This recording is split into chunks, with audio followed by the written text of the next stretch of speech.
bây giờ nung đu bây chỉ bỏ nào nay giờ nung nó chơi giờ nung bỏ chị nung nó cứ xì nên muốn bỏ thế nên nó cứ thêm nung đu để chị ơi nó có hồi xuống cơ bây giờ muốn nhắn là chị nung nó chơi giờ hai cứ thêm nung đu bây giờ nung lo cái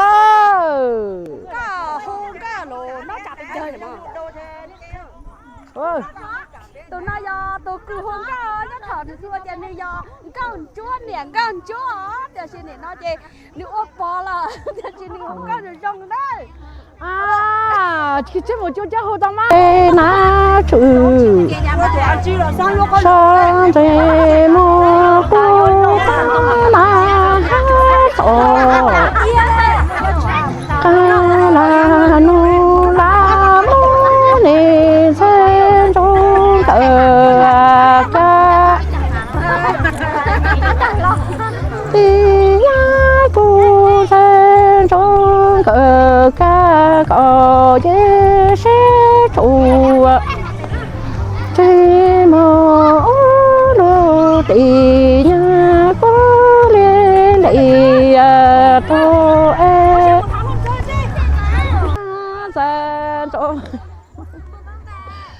cờ ca ni mùa lơ na trong ta ô mơ chùa chỉ đồ cơ chân danh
ai lọc ra thì ai hát nhá. Do là chết hay cả Cái đó ai hát cái gì để kệ anh chứ. Không được làm rơi nhá. Đấy mua đồ ăn thì không có làm sao mà Hát đi mua gói.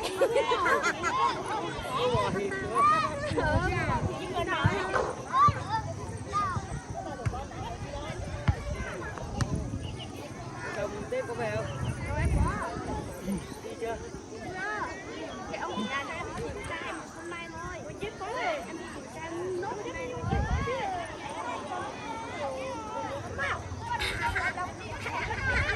Sao nó lại chạy đi đấy? Cô tôi tính ở nhà chị cả tu hả đi? Con em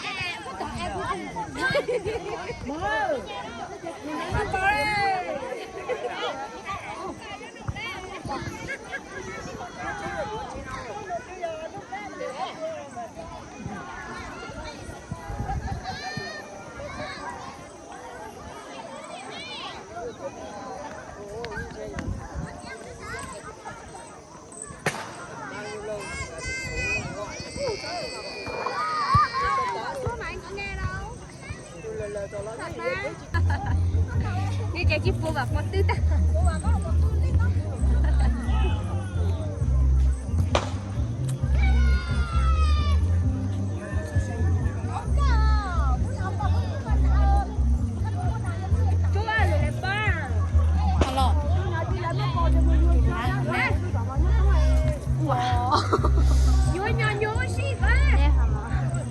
Thì lo phải bao anh có xịt lên